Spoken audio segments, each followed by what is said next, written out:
Ahora sí. Vale.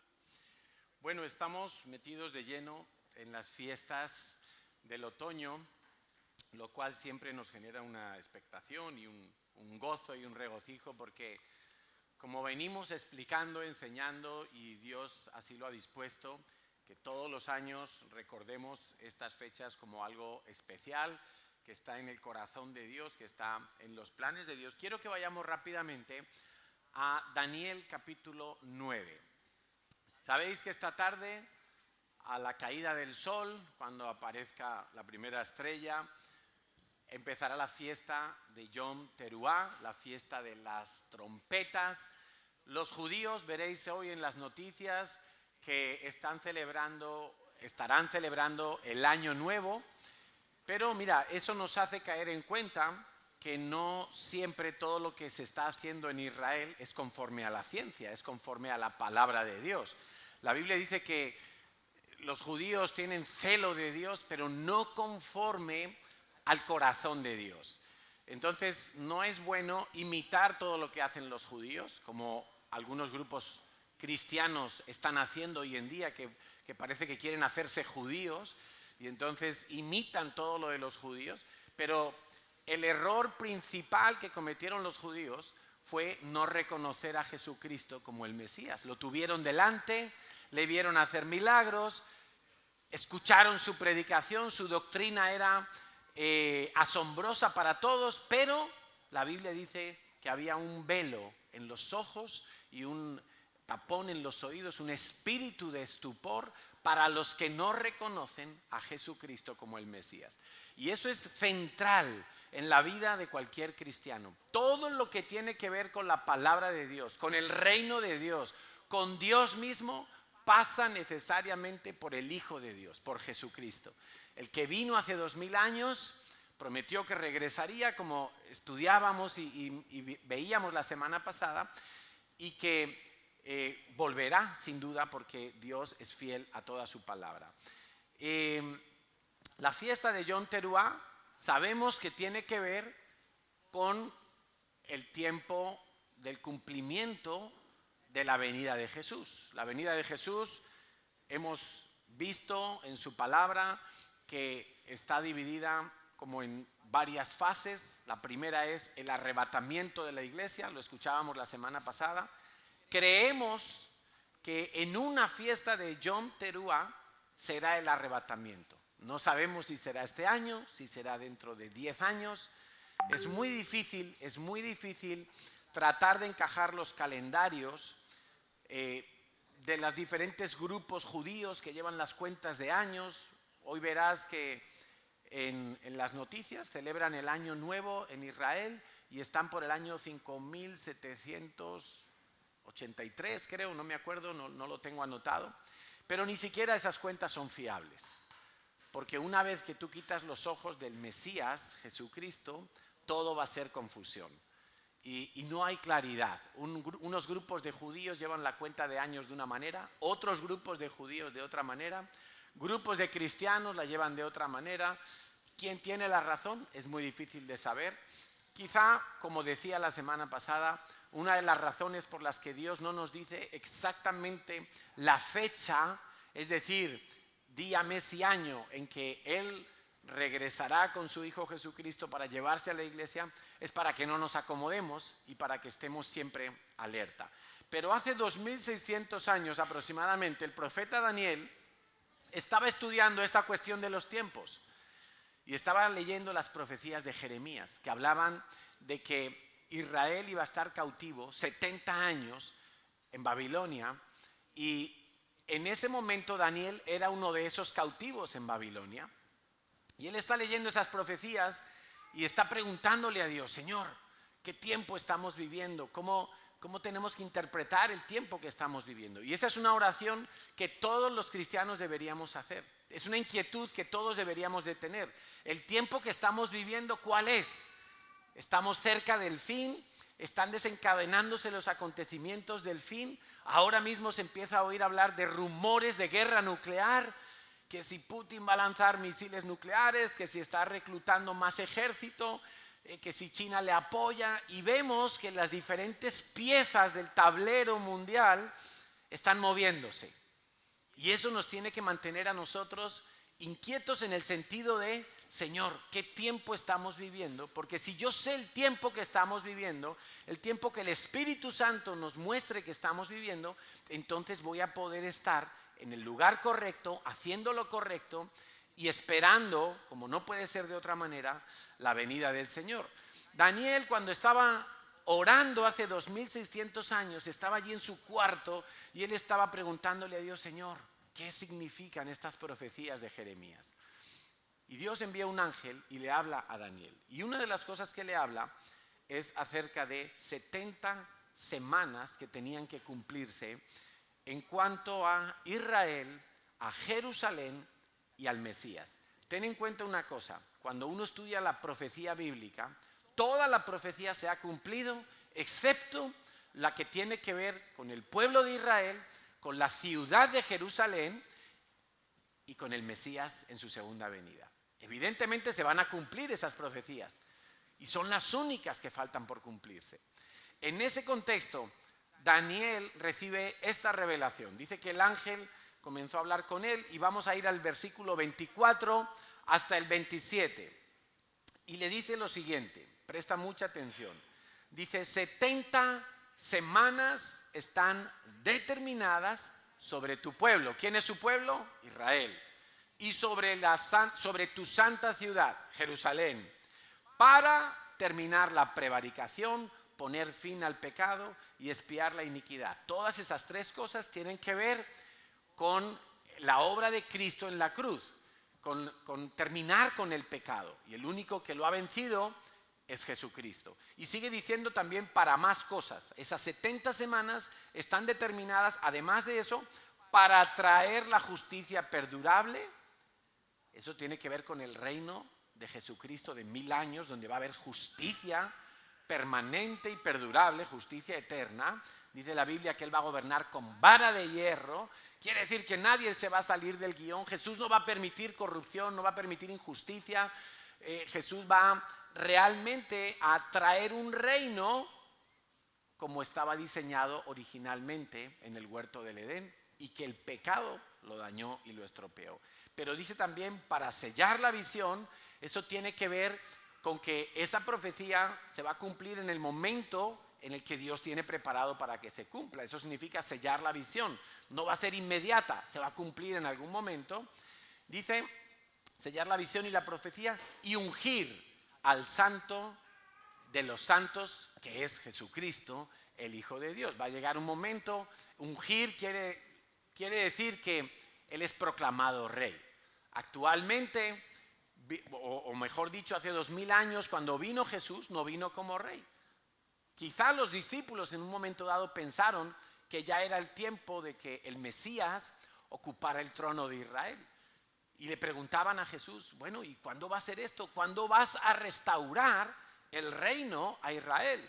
Acuérdate que en ese momento los romanos estaban gobernando en Israel.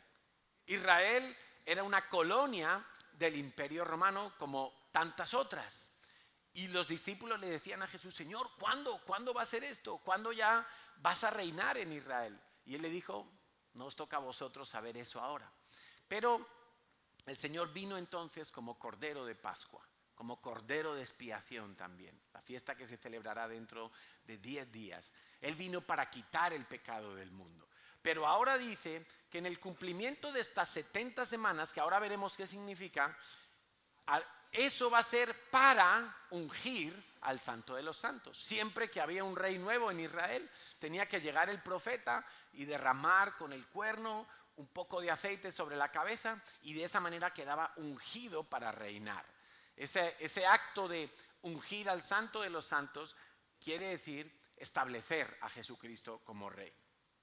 Y entonces le comienza a explicar, versículo 25, el ángel le está explicando a Daniel, sabe pues y entiende que desde la salida de la orden para restaurar y edificar a Jerusalén hasta el Mesías príncipe, habrá 7 semanas y 62 semanas. Quiero que vayamos poniendo aquí lo de las semanas. Fíjate que habla de 7 semanas y 62 semanas. Eso hace un total de 69 semanas de las 70 que le está hablando el ángel en esta profecía. Cuando habla de 70 semanas están determinadas, quiere decir, eso es como si hubiera un corte.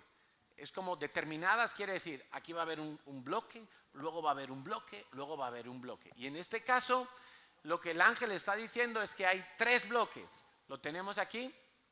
A ver, proyección, por favor.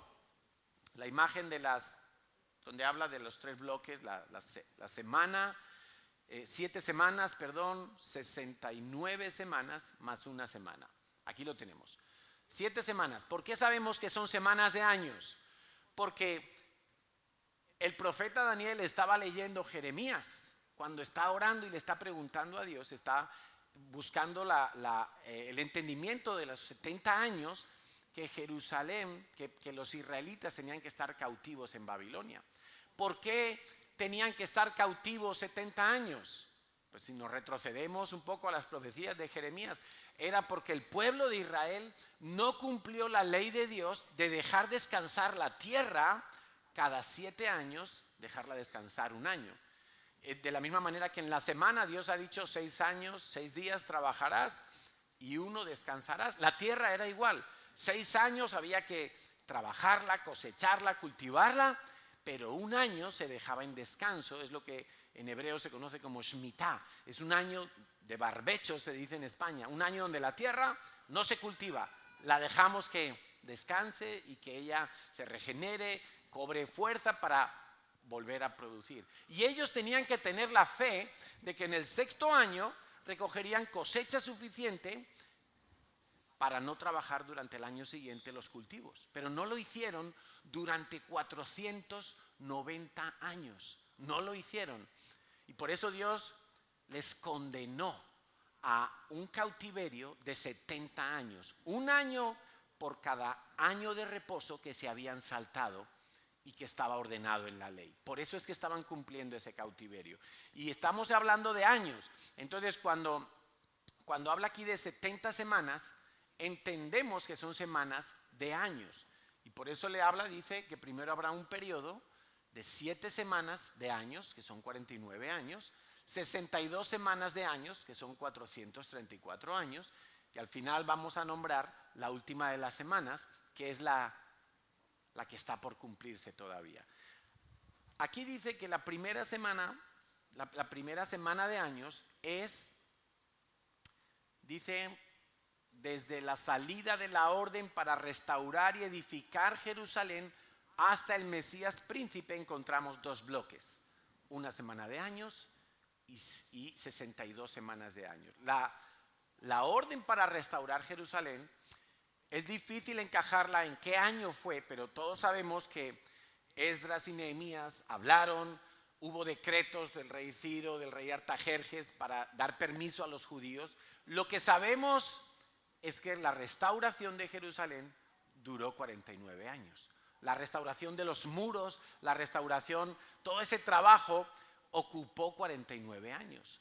Después viene un periodo hasta el Mesías príncipe. ¿Cuándo es el Mesías príncipe? No sabemos ubicarlo, si fue en el año 30 de Jesucristo, después de Cristo. Sabéis que los calendarios están movidos, es muy difícil hoy en día poder fechar de acuerdo a nuestro calendario cuándo fue. Pero sí sabemos que un poco antes de morir Jesús, 4 días antes exactamente, Él entra en Jerusalén montado en un pollino. ¿Recordáis los evangelios? Y la gente está diciendo, bendito el que viene en el nombre del Señor. Bendito el Hijo de David. La gente que estaba en Jerusalén en ese momento, es muy curioso esto, estaban esperando algo que acontecía 4 días antes de la Pascua. Y es que 4 días antes de la Pascua estaba establecido por la ley que se apartaba el cordero que se iba a sacrificar en la Pascua. En este caso, no en una casa familiar, sino en el templo en representación de todo Israel. Y cuando se apartaba ese cordero, era traído desde los rebaños que estaban en Belén de Judea. Allí estaban los rebaños de corderos que se usaban en los sacrificios del templo. Y traían a uno, al más gordito, al que no tenía defecto, al que era el ideal. Y lo entraban en Jerusalén y la gente aclamaba. Pero justo coincidió que Jesús entró montado en un pollino. Y la gente ponía allí los mantos en el suelo y aclamaban y aclamaban. Y unos que no sabían que el que estaba entrando era Jesús, se unían a las aclamaciones. Y ese día él fue aclamado como Mesías, príncipe, por un momento, por el recorrido de una de las calles de Jerusalén. En ese momento terminan los 62 semanas de años que nos está hablando aquí el profeta Daniel. Desde la orden de restaurar Jerusalén hasta el Mesías príncipe pasaron 7 semanas de años y 62 semanas de años. Y como sabemos que Jesús murió exactamente el día de la Pascua, tal y como está relatado en los evangelios, ahí hay un determinado, ahí hay como un corte en el tiempo. Entra el tiempo de la gracia, el tiempo del Espíritu Santo, el tiempo de los gentiles, el tiempo de la iglesia, donde se abre la salvación para todo el mundo, aunque no sean judíos. Acuérdate que Jesús dijo que Él vino a los suyos, pero los suyos no le recibieron. En ese momento se abre el evangelio de la salvación a toda la humanidad. Dice, después de las 62 semanas se quitará la vida al Mesías. Eso ya sabemos que ocurrió, mas no por sí. O sea, no, él no se mata a sí mismo, sino que a él lo crucifican. Dice, el pueblo de un príncipe que ha de venir destruirá la ciudad. Sabemos que en el año 70 después de Cristo, Jerusalén fue absolutamente arrasada por un emperador romano que, movido por el celo del avivamiento de los cristianos, pensó que lo mejor era destruir todo Jerusalén. Se destruyó el templo, ese templo que había reedificado Herodes, el que se conoce como el segundo templo, fue arrasado, no quedó nada. Jesús lo había dicho, no va a quedar piedra sobre piedra, y los que hemos estado en Jerusalén hemos visto que lo poco que se ve son piedras amontonadas. Cuando vamos a Jerusalén y estamos allí en el Muro de los Lamentos, eso ni siquiera era parte del templo, era parte de un muro de contención de tierras que estaba alrededor de todo el monte Moriah. No quedó piedra sobre piedra, se cumplió la profecía. Dice, se volverá a edificar la plaza y el muro en tiempos angustiosos. Esto tiene que ver con la tribulación. Y se va a volver a reconstruir el templo de Jerusalén. Y será en tiempos angustiosos, como son los de la tribulación. Dice lo siguiente, y después de las 62 semanas se quitará la vida al Mesías, mas no por sí. El pueblo de un príncipe que ha de venir destruirá la ciudad y el santuario, y su fin será con inundación. Hasta el fin de la guerra durarán las devastaciones. Y por otra semana, esa es la que queda por cumplirse, la semana 70. De las 70 solo queda la última semana de años. Y por otra semana confirmará el pacto con muchos. A la mitad de la semana hará cesar el sacrificio y la ofrenda. Eso nos habla de que ya el templo está reconstruido, porque hoy en día no hay sacrificios en Israel, no hay templo, por lo tanto no hay un lugar como Dios estableció en la ley para hacer los sacrificios. En las sinagogas no se hacen sacrificios, solo era en el templo. Y dice, después, con la muchedumbre de las abominaciones, vendrá el desolador, hasta que venga la consumación y lo que está determinado se derrame sobre el desolador. ¿Qué es lo que nos interesa a nosotros entender de esta semana que queda por cumplirse? Esa semana que queda por cumplirse comienza con el arrebatamiento de la iglesia. En ese momento el reloj profético de Dios vuelve a reiniciarse. Quedó parado después de esas 7 años y después de esos 432 años, y en el momento en que se produzca el arrebatamiento de la iglesia, ese reloj empieza a contar la última semana de años, 7 semanas, la semana 70 profetizada por Daniel. ¿Qué va a ocurrir? Bueno, lo hemos visto la semana pasada, tenemos aquí un pequeño gráfico para mostrarlo y poder entender todo el mapa completo.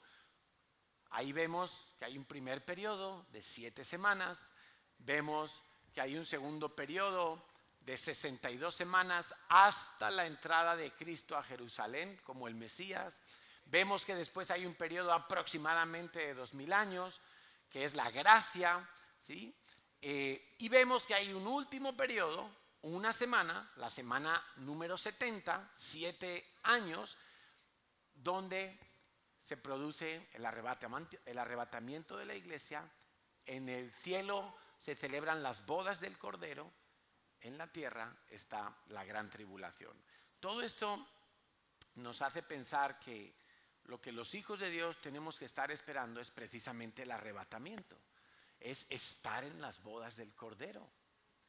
Hoy cantábamos esta canción de "Ya me coloqué las vestiduras blancas", que como bien decía nuestro pastor Enrique, debería de ser "ya me colocó", porque es el Padre, es Dios el que nos coloca las vestiduras blancas, no somos nosotros. Pero bueno, aparte de ese matiz importante, que si podemos cambiarlo tanto en la letra como a la hora de cantarlo, pues mejor aún, allí nosotros, en las bodas del Cordero, vamos a pasar por el tribunal de Cristo.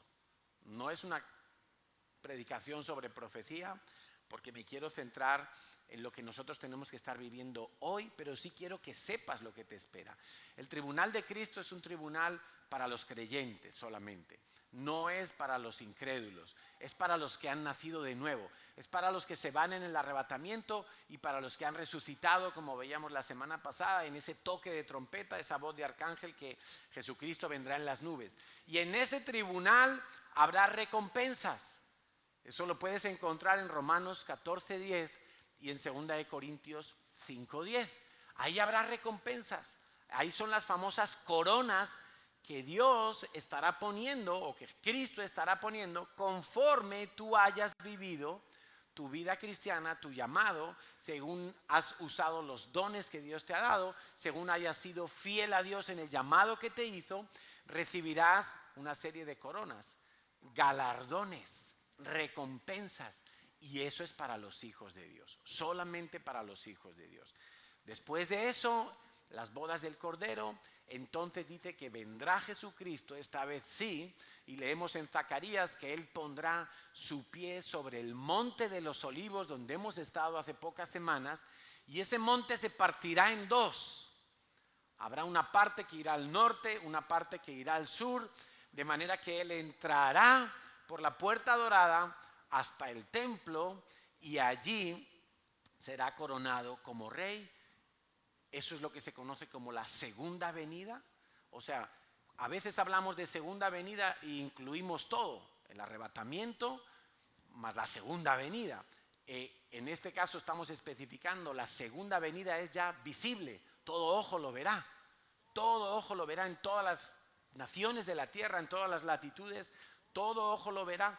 Vendrá y comenzará a reinar desde Jerusalén, capital del mundo, capital de Israel, comenzará a reinar en toda la tierra. Habrá justicia, habrá justicia. Y después de eso, después de 1000 años de reinado de Jesucristo, será cuando habrá cielos nuevos y tierra nueva, época de la cual sabemos muy poco, de la cual la palabra de Dios no nos dice demasiado, pero sí sabemos que habrá cielo nuevo y tierra nueva. Será como otro periodo diferente que Dios habrá establecido. Pero eso es lo que tú tienes que estar esperando. Primero, ser arrebatado. Segundo, pasar por el tribunal de Cristo. Tercero, disfrutar de las bodas del Cordero con tu amado Jesús. Cuarto, regresar con Él a la tierra, con los escogidos, dice la Biblia, para reinar juntamente con Él en la tierra. Vivir 1000 años con Jesucristo Rey aquí en esta tierra. Quizá Dios nombre a algunos ministros, a algunos concejales, a algunos jueces, pero dice que vamos a reinar con Él. Quizá haya por aquí algún concejal de Ciudad Meridiana y va a estar aquí puesto por el Señor para impartir la justicia que Él va a dar. Y después de eso, después de esos 1000 años, cielos nuevos, tierra nueva. Eso es lo que tenemos que estar esperando. Por eso es tan importante que nosotros esperemos la venida del Señor. Uno, porque se va a cumplir y no podemos estar despistados en cuanto a eso. Dice 2 de Timoteo 4:8, dice Pablo a Timoteo, y Pablo tenía una gran revelación acerca de la segunda venida de Cristo. Él recibió toda esta información, toda esta revelación la recibió directamente de Jesucristo. Por lo demás, me está guardada la corona de justicia, escucha esto, la cual me dará el Señor, juez justo, en aquel día. Y no solo a mí, dice Pablo, sino también a todos los que aman su venida. Qué importante es amar la venida del Señor. Y amar la venida del Señor es estar esperándola, es anhelarla. No es, bueno, Señor, tarda un poco que me quiero casar. Tarda un poco a ver si me jubilo y puedo viajar. Tarda un poquito y a ver si me cambio de coche y por fin estreno el todoterreno. No, amar la venida del Señor es, Señor, ven pronto, Maranatá, el Señor viene. Ese era el saludo de la primera iglesia. Anhelaban el regreso del Señor porque eso suponía acabar con toda injusticia en la tierra. ¿O no te da, honestamente, no te da asco mirar la sociedad en la que vivimos? Donde todo absolutamente está pervertido, todo está pervertido. La educación, la cultura, la política, las leyes, los jueces, es que todo está pervertido. Y uno mira para un lado y ve abusos de la autoridad, y mira para el otro lado y ve todo patas arriba, lo que, como dice el profeta Isaías, que llaman a lo malo bueno y a lo bueno malo. O sea, en estos días había una noticia que en Tarrasa había un taller de travestismo para los niños. Un taller en las fiestas del pueblo para que los niños aprendan a travestirse. Digo, pero Señor, ¿a dónde estamos llegando? Es una locura y uno mira para todos lados y uno dice, esto no tiene remedio. Solamente el Señor Jesús puede poner remedio a tanta barbarie, a tanta inmundicia, a tanta injusticia. Vemos y hemos estado en Israel y hemos disfrutado de unos banquetes de comida en los hoteles, buffet, y nosotros mismos caemos en el error y nos llenamos los platos. Y esos platos se van llenos a la basura. Pero por la codicia de nuestros ojos llevamos 20 pasteles, 20 cruasanes, 4 tortillas. Y no, que es para compartir. Mentira, es la codicia de nuestros ojos. Y se va todo a la basura. Pero hay países donde la gente se está muriendo literalmente de hambre. Y eso es una injusticia terrible. Y nosotros estamos metidos en esa rueda. Es casi imposible zafarse de todo eso. Uno mire para donde mire, tiene que decir, Señor Jesús, ven pronto, porque es que el mundo se vuelve insoportable. Y 2 de Pedro 3:9, Pedro dice, el Señor no retarda su promesa, está hablando de la venida, de la promesa que Él le dio a sus discípulos, a Él mismo, a Pedro, cuando lo vieron partir a las nubes, después de resucitado, y el Señor les dijo, yo volveré. Lo leíamos la semana pasada en Juan, en la casa de mi Padre muchas moradas hay, voy a preparar lugar para vosotros, y si voy a preparar lugar es para que vengáis donde yo estoy y estéis conmigo. Y dice Pedro, el Señor no retarda su promesa, según algunos la tienen por tardanza, sino que es paciente para con nosotros, no queriendo que ninguno perezca, sino que todos procedan al arrepentimiento, porque el corazón de Dios es misericordioso y Dios quiere que todos se salven. Por eso nos ha dicho, lleva el evangelio en Barcelona, en Cataluña, en España y hasta lo último de la tierra. Lleva el evangelio, porque Dios no quiere que ninguno perezca, que todos procedan al arrepentimiento. Ahora, ¿qué aprendemos en la palabra de Dios? ¿Cuál debe de ser entonces nuestra actitud mientras esperamos al Mesías? Hay una parábola, la vamos a leer muy rápidamente porque no es el centro de la predicación, está en Mateo 25, del 1 al 13. Hemos dicho que es el arrebatamiento y vamos a entrar a las bodas. Y en esta parábola se nos habla de las bodas. Dice Mateo 25, del 1 al 13. Entonces el reino de los cielos será semejante a 10 vírgenes que tomando sus lámparas salieron a recibir al esposo. 5 de ellas eran prudentes y 5 eran cabeza hueca, insensatas.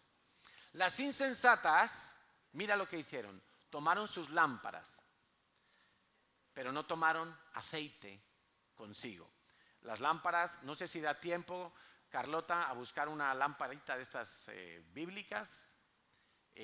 Evidentemente llevan aceite dentro, llevan una cuerdecita que sale por un agujerito, y esa cuerdecita es esponjosa, va chupando el aceite, se enciende la lámpara y esa lámpara está encendida, esa vela está encendida, o esa antorcha, esa mecha está encendida mientras hay aceite en la lamparita. A ver si hubiera ahí una imagen.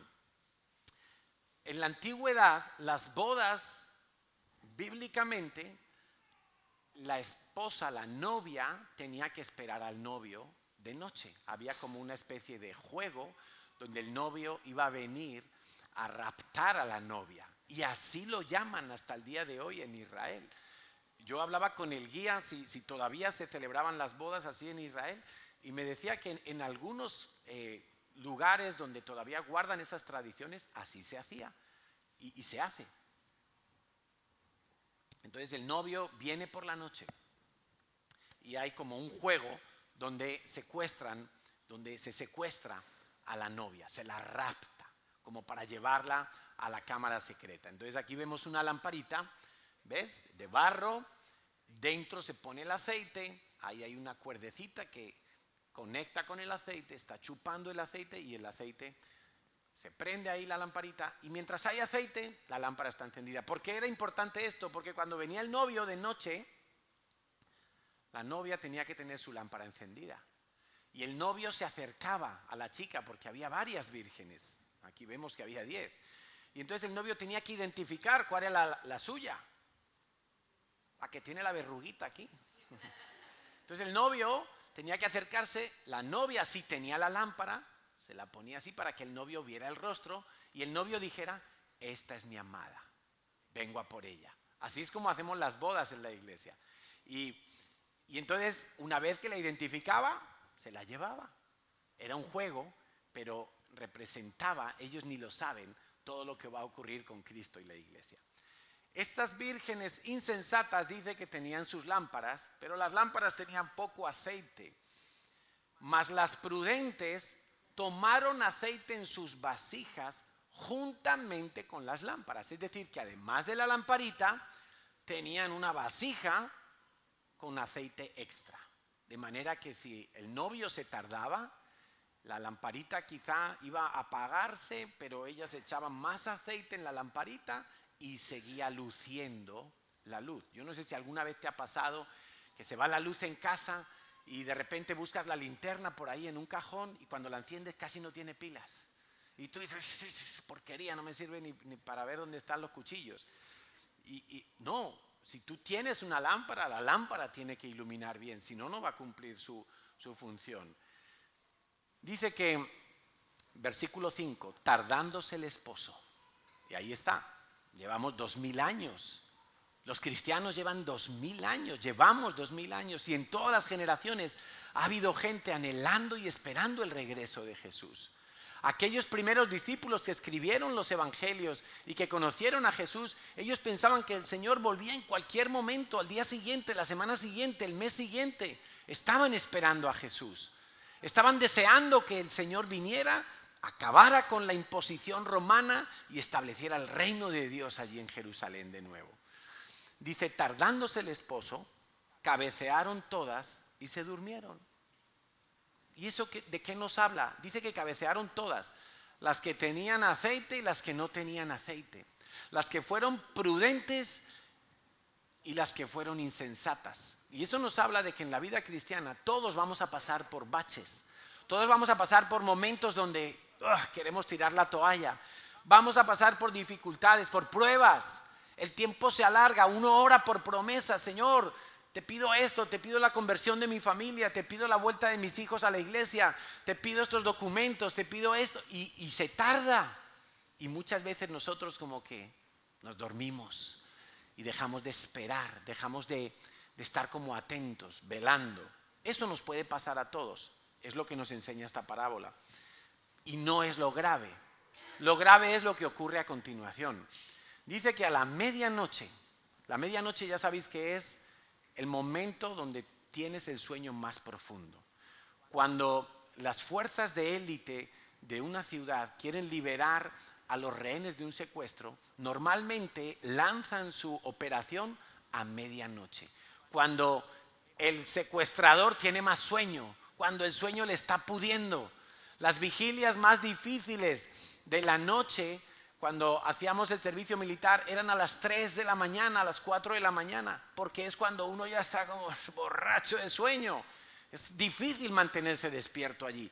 A la medianoche se oyó un clamor, así hacemos en las bodas.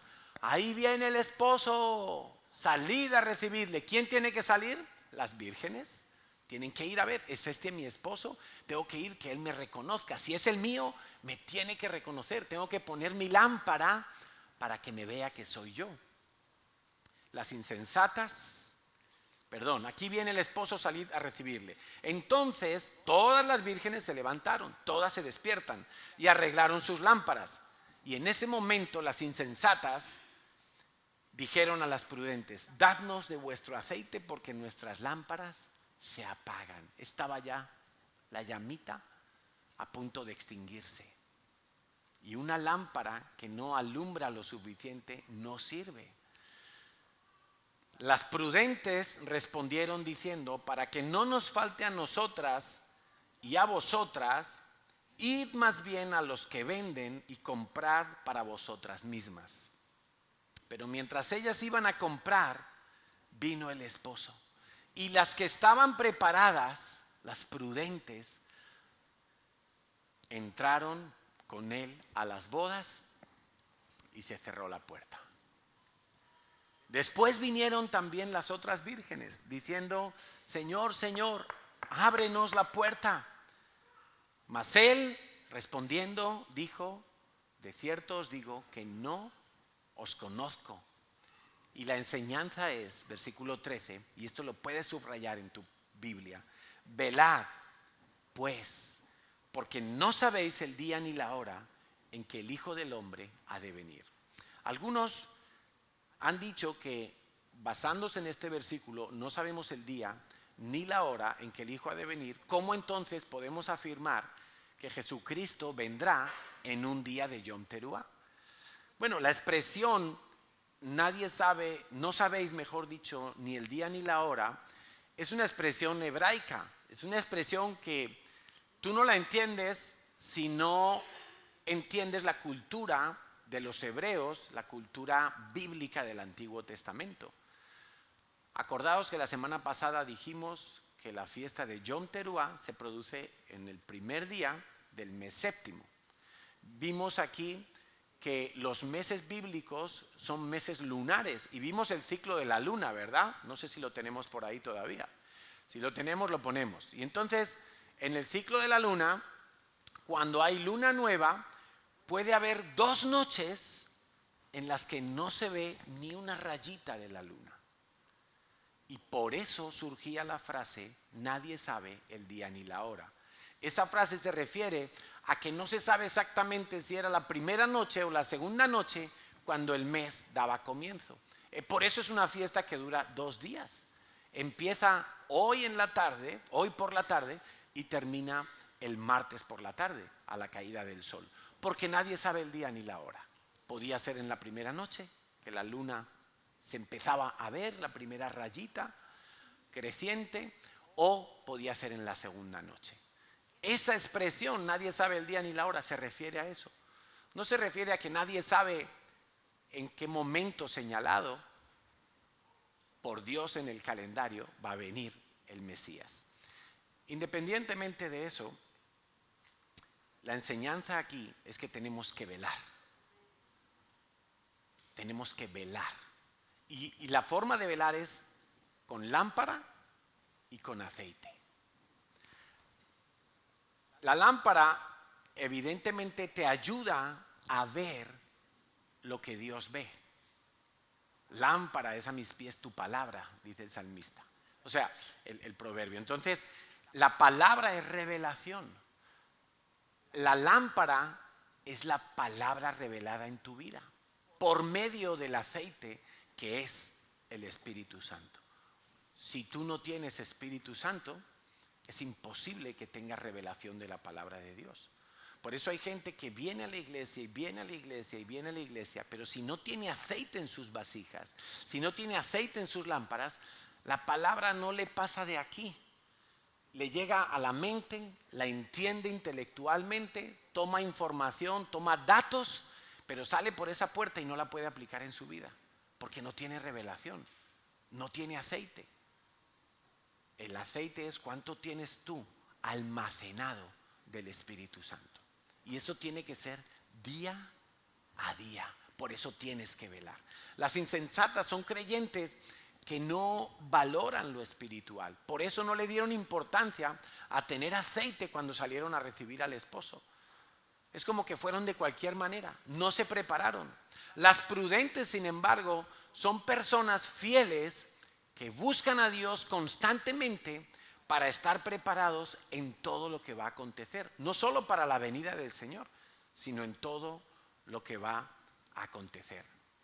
Por eso, antes del verano, yo siempre alerto que el verano es un tiempo peligroso. Porque muchos durante el resto del año tienen como una cierta rutina, un cierto ritmo bueno y van haciendo su devocional y son constantes. Llega el verano y ¡pah!, todo salta por los aires. Ya de repente no oramos, el calor nos agobia, nos acostamos muy tarde, nos levantamos tarde, viene la ociosidad de las vacaciones porque malentendemos el concepto de las vacaciones y entonces nos volvemos perezosos, nos volvemos perros tumbados en el sofá todo el día y ya la búsqueda de Dios se abandona.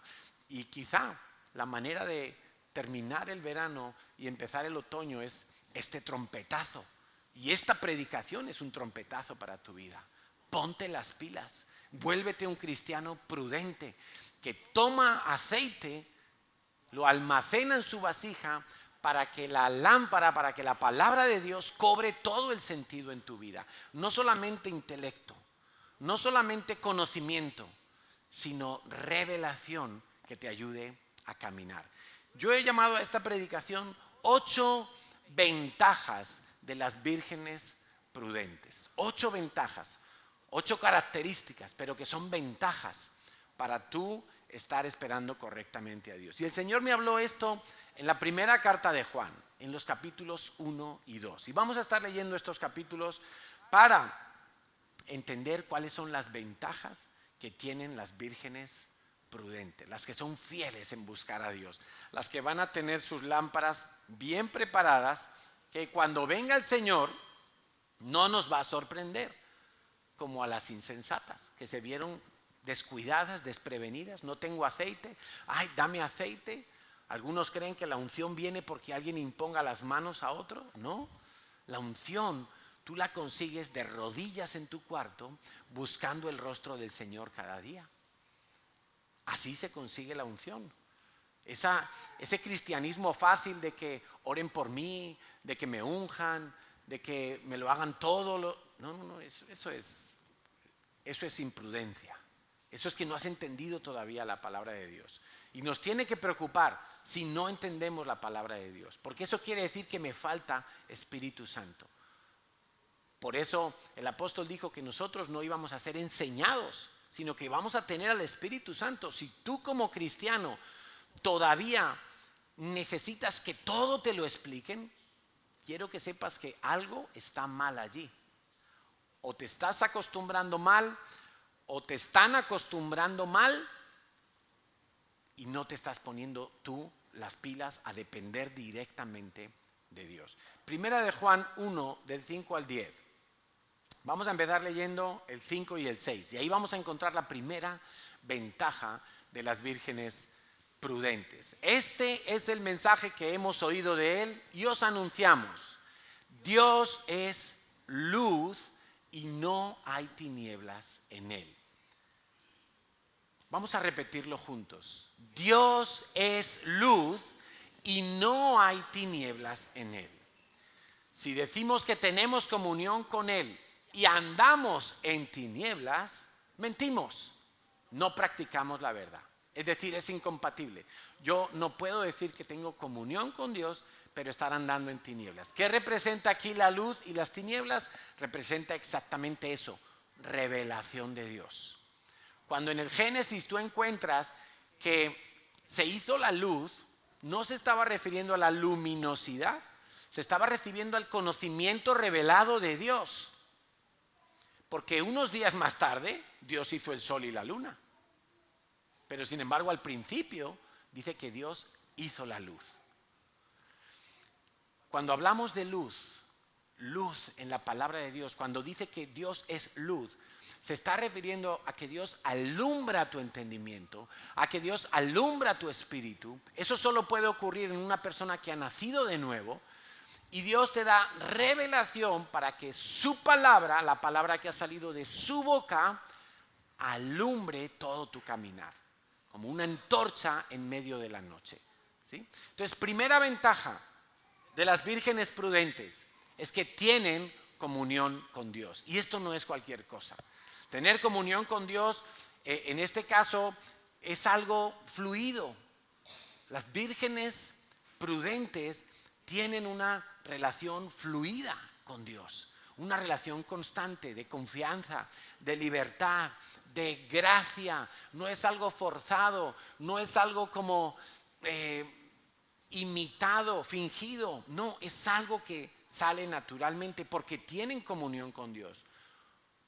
Y esa comunión les lleva a tener una confianza extraordinaria. Caminan con Dios, les va bien, están en un continuo crecimiento. Saben que su mayor necesidad es estar con Dios, antes que con la gente, antes que el trabajo, antes que el viaje, antes que cualquier otra cosa. Saben, las vírgenes prudentes saben, y por eso esperan al novio, que su mayor necesidad es estar con Dios.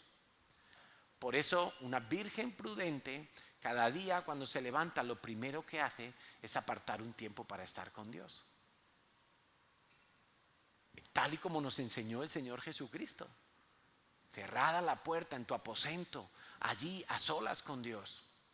Allí tu vasija se empieza a llenar de aceite. Allí tu vasija empieza a rezumar de aceite. Allí estás recargando todo. Eso es una virgen prudente. Sabe que la ventaja de las personas que tienen comunión con Dios es que las motivaciones de su corazón son las correctas. Todo lo que hacen es para agradar a Dios. Todo lo que hacen es para edificar el reino de Dios. No es para conseguir otras cosas. Sin embargo, las que están en tinieblas, como aquellas vírgenes insensatas, es que la lección aquí importante es que las vírgenes insensatas, al apagarse su lámpara porque se extingue el aceite, están en tinieblas.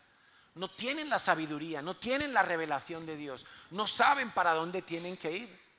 No ven por dónde viene el esposo. No saben lo que Dios pide de ellas. Son personas confundidas. Tienen motivaciones equivocadas. Vienen a la iglesia, pero no vienen con la motivación correcta. Hacen cosas para Dios, pero no con la motivación correcta. Sirven, pero para ser vistos. Van a Israel, pero por tener un sello más en su pasaporte. No saben, no entienden las motivaciones del corazón de Dios porque están en tinieblas. Segunda ventaja de las vírgenes prudentes, la encontramos en el versículo 7. Estamos en 1 de Juan 1, 7. Si andamos en luz, como Él está en luz, tenemos comunión unos con otros y la sangre de Jesús nos limpia de todo pecado.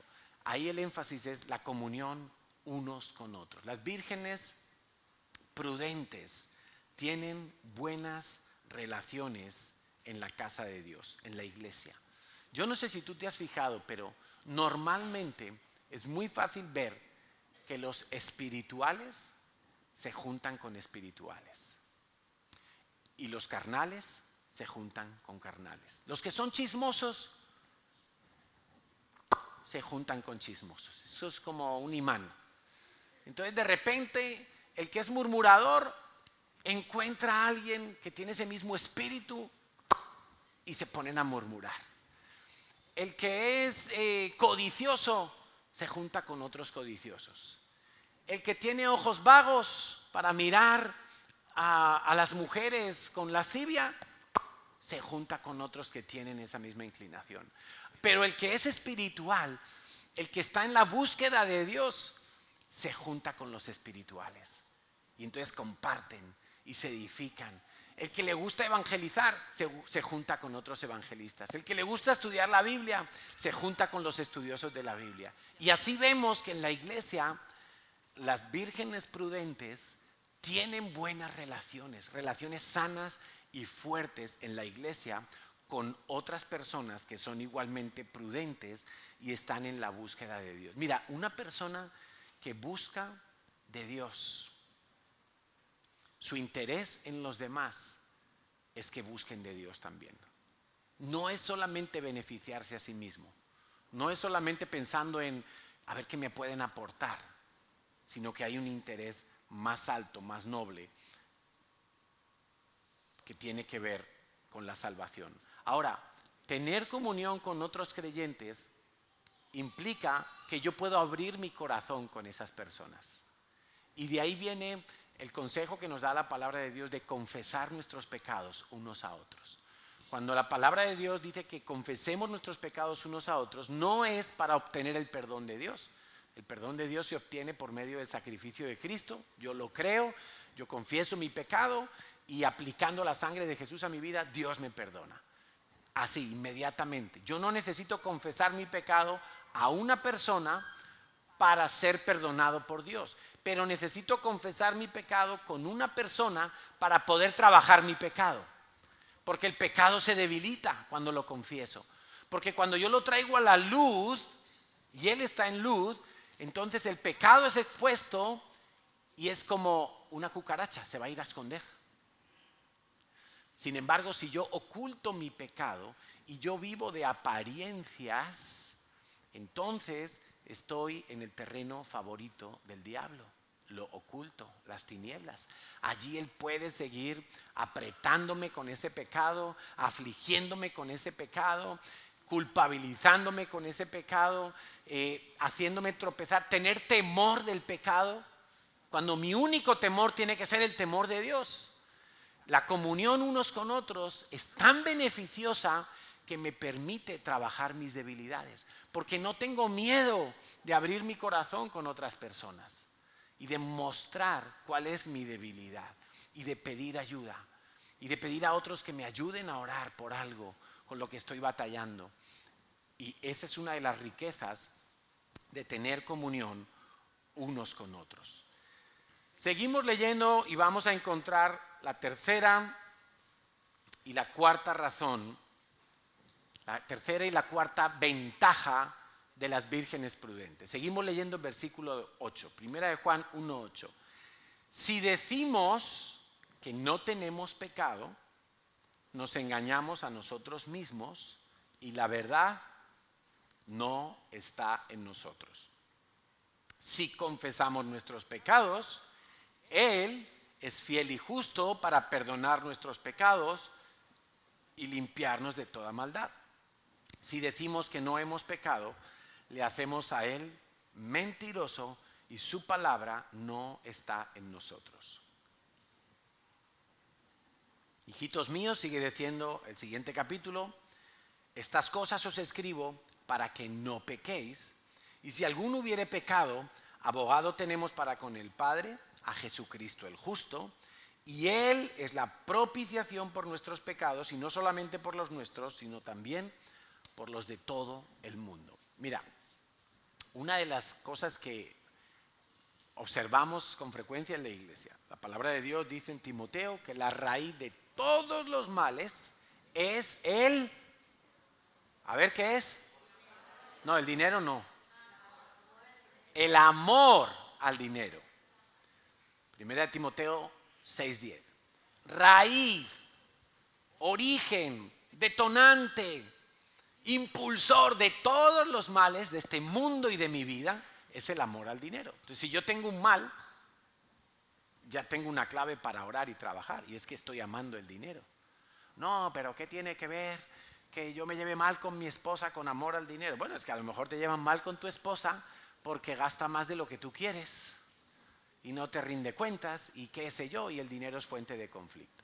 O te llevas mal con tu jefe porque crees que te tiene que pagar más, o te llevas mal con el de al lado porque crees que tú haces más faena que él. Al final, la Biblia tiene razón, eso es indiscutible.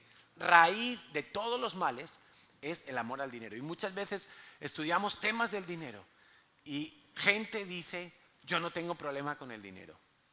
Yo digo, madre mía, a ver, vamos a sacarle la Biblia a este buen hombre, a esta buena mujer, para hacerle entender lo que dice la palabra de Dios. Que todos amamos el dinero, porque todos tenemos algún mal en nuestra vida, ¿sí o no? Seguramente, ¿verdad? Yo por lo menos sí. Yo tengo que batallar con el temor al futuro. Tengo que batallar porque el temor al futuro muchas veces ha logrado apagar mi fe. Y no he hecho cosas para Dios, porque mi temor era, ¿y si luego nos quedamos sin dinero? ¿Y si luego no alcanza? Y yo he tenido que batallar con el temor al futuro. He tenido que aprender, y sigo aprendiendo, a trabajar la generosidad. Porque mi tendencia es, yo no nací en Cataluña, pero tengo algo, a lo mejor mi abuelo era catalán, y me cuesta a veces, y me tengo que esforzar en dar, y en dar más. Y para eso tengo una ayuda muy buena en mi esposa, que es más generosa que yo. Y a veces ella me obliga a dar un paso más grande. Y vamos a Valencia, venga, alquilemos un local. Y si nos quedamos sin dinero, ¿pero cómo nos vamos a quedar sin dinero? Si Dios proveerá. ¿Estamos haciendo la voluntad de Dios o no? ¿Estamos yendo a predicar el Evangelio? Pues Dios proveerá. Y el viernes, Dios mediante, nos dan las llaves del local. Ahora, yo no puedo esperar a ver en la cuenta del banco todo lo que voy a necesitar, porque entonces ya no es fe, ¿a que no? La fe se mueve aunque los ojos no vean todavía lo material. Si no, no es fe. Y lo mismo es para todo. Entonces, yo tengo que creer que la mayoría, que todos nosotros, en algún momento amamos el dinero. Por eso dice, si alguno dice no tiene pecado, se está engañando a sí mismo. ¡Qué tontería! ¿Cómo voy a decir yo no tengo pecado? ¿Cómo voy a decir yo no lucho con nada? ¿Cómo voy a decir yo que ya he superado todo? Me estoy engañando a mí mismo. La palabra de Dios no está en mí, estoy en tinieblas. Sin embargo, una virgen prudente es capaz de identificar sus pecados. No le asusta identificar sus pecados. Es más, el hecho de identificarlos le permite trabajarlos. Le permite empezar a moverse. Tengo que hacer algo. Tengo que depender más de Dios. La persona prudente, la persona que tiene su vida llena de aceite, le molesta cualquier mota de polvo de pecado en su vida. Es como cuando tú acabas de limpiar todo en la cocina y de repente ves una manchita por ahí de aceite en un sitio. Y tú dices, no puede ser. Y vas corriendo y la quitas. Porque acabas de limpiarlo todo. Lo mismo es en nuestra vida. Dios te ha limpiado de todo pecado y cualquier mínimo contagio, cualquier mínima cosa que tú detectas en tu vida, te molesta. Porque estás capacitado por la unción del Espíritu Santo para identificar lo que no es santo. Y eso te molesta, lo repeles, no lo quieres en tu vida. Una persona que tiene al Espíritu Santo no quiere tener nada que ver con el pecado. Va a decir una mentira y está con los labios, ¿lo digo o no lo digo? Va a hacer una trampa y por dentro el Espíritu Santo está, cuidado, cuidado. Y tú dices, sí, no voy a hacer esto. La cajera te devuelve más dinero y estás que... No. Estás ahí porque el Espíritu Santo está en ti. Ahora hay otros que si no tienen aceite, no tienen ningún problema en pecar. Apenas se dan cuenta ni de siquiera de lo que están haciendo. Y son ligeros. Y van y lo hacen y mienten y vuelven a hablar mal y critican y murmuran y roban y sus ojos miran y no les duele. Ahora, si a ti te duele el pecado, quiero que sepas que es un buen síntoma. Es un buen síntoma. Eso te va a llevar al arrepentimiento. Te tiene que doler el pecado. La Virgen prudente no es la que no peca nunca. Es la que peca poco. Y cuando peca, le duele, le molesta, le estorba el pecado, inmediatamente quiere hacer algo para zafarse de todo eso. Son alertados por el Espíritu Santo, piden ayuda, confiesan su pecado, no lo tapan, no lo ocultan, no lo maquillan, sino que reaccionan pidiendo ayuda. El que está en tinieblas no le duele el pecado, lo oculta, lo tapa y le empieza a producir un malestar que no sabe ni lo que es. Se empieza a distanciar cada vez más de Dios, pone su vida en peligro. Ahora, la siguiente ventaja, la cuarta ventaja, está ahí mismo. Y es que la persona que es prudente en el Señor recibe el perdón de Dios. Lo recibe con sencillez. No tiene que flagelarse, no tiene que castigarse, no tiene que hacer nada para compensar el error del pecado que hizo, sino que lo confiesa y recibe con verdad y con fe el perdón de Dios. Y sabe que Dios ya nunca más se va a acordar de ese pecado. Tiene esa libertad de apropiarse del perdón de Dios. Eso es la gracia. Viven libres. Sin embargo, la persona que está en tinieblas, la persona imprudente que no atesora el aceite para entender cómo funciona el corazón de Dios, está siempre con culpa. Está siempre tratando de, tengo que hacer algo más. Voy a ir a servir. Voy a ir a hacer algo para, además de pedirle perdón a Dios, para demostrarle a Dios que yo, o al revés, dicen, no, ya no puedo servir porque he pecado. Y lo dejan todo tirado. Y no entienden que la gracia es algo instantáneo, es algo continuo más que instantáneo. Que la gracia de Dios se aplica libremente, sin ningún esfuerzo, a los hijos de Dios. ¿Qué hizo el hijo pródigo? ¿Qué hizo el padre al volver a casa el hijo pródigo? Lo recibió con gracia, ¿sí o no? Le puso vestidos nuevos, anillo, sacrificó el cordero, hizo una gran fiesta. Ahora, ¿qué tal si el hijo pródigo hubiera dicho, no, papá, no quiero el anillo, no quiero los vestidos, no hagas fiesta, mejor yo voy a seguir trabajando? Esa era la idea que él traía. Pero cuando el padre le recibe con gracia, ¿él qué hace? Bueno, toca recibirlo. La gracia solo se puede hacer una cosa con ella, recibirla. Con la gracia no puedes hacer otra cosa, solo recibirla. También puedes rechazarla. Y si la rechazas, estás demostrando que eres alguien imprudente, alguien insensato, alguien que no ha entendido el corazón de Dios. El corazón de Dios es perdonador. Lo hemos leído antes. La tardanza, que algunos dicen es tardanza, el Señor tarda mucho, es para que todos procedan al arrepentimiento. Porque Dios quiere que todos sepan que pueden estar al lado de Dios. Ese es el corazón de Dios. El corazón de Dios no es, has pecado, ahora tienes que hacer unos grandes esfuerzos para que mi confianza en ti se restaure, para que yo te vuelva a admitir en mi mesa. No, eso es religión.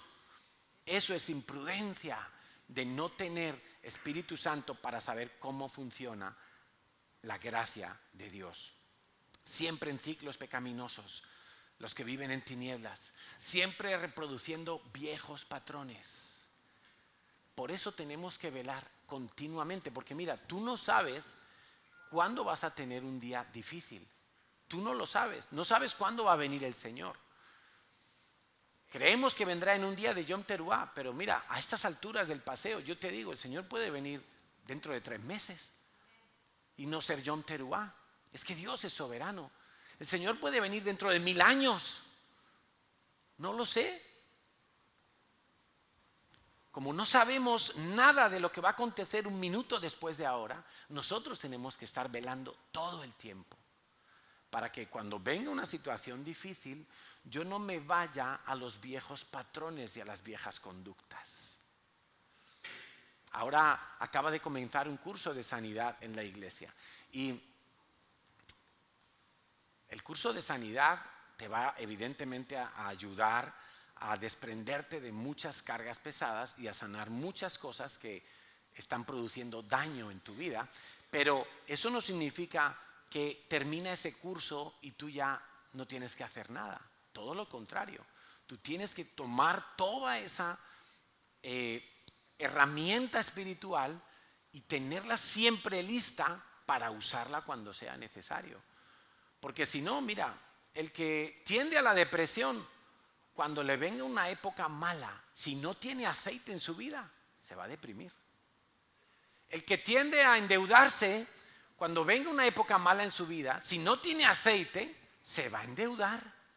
Va a volver a repetir los mismos errores. El que fue adúltero y restauró su matrimonio, pero si no tiene aceite, en una época mala con su esposa, con su esposo, va a volver a adulterar. Va a volver a ver pornografía, va a volver a mentir, va a volver a lo que sea que fuera tu conducta y tu patrón. Por eso tú necesitas tener siempre aceite en tus vasijas. No solo la lamparita para el día de hoy, porque la tardanza es real, la espera es real. Y si no tienes aceite de sobra, te vas a ver en problemas, te vas a ver en apuros. Volverás al alcohol, volverás a la amistad peligrosa, volverás a noviazgos tóxicos. Mira, cuánta gente he visto yo que llega a la iglesia y hace un pacto con Dios y dice, no, yo he hecho muchas cosas mal en mi vida, ahora quiero centrarme en Dios, voy a hacerlo bien, tal. Y entonces jóvenes que dicen, no voy a tener ningún novio, ninguna novia, me voy a centrar en Dios, en crecer, en sanarme, muy bien. Y llega un momento, una etapa mala, y se descuidan y dejan de atesorar aceite en sus vidas. Se les cruza un principito que parecía azul, pero era, no sé de qué color decir, pero no era el príncipe azul. Y ¡piu! De repente, ¿dónde está fulanita? No, que se echó un novio por ahí. Ah, se echó un novio. Y el novio no es cristiano. Y el novio le dice que si vuelve a la iglesia, él se separa de ella. Así. Y viceversa. No, un chico que se echa una novia y piensa que ese es su tesoro para toda la vida. Y cambian las prioridades y de repente esa persona volvió a lo mismo que hacía antes de empezar a caminar en la vida cristiana. Por eso es tan importante que tú veles todos los días, echando aceite en tus vasijas. El aceite solo te lo puede dar Dios. El aceite no lo consigues en esta reunión. El aceite no lo consigues en un congreso. ¿Qué ocurre a veces? Que la gente dice, voy a ir a un congreso para ponerme bien. Voy a ir al redil, ahora tenemos nuestro congreso en 2 semanas en el redil. Vamos al congreso. Y el que va mal dice, no, en el congreso me pongo bien.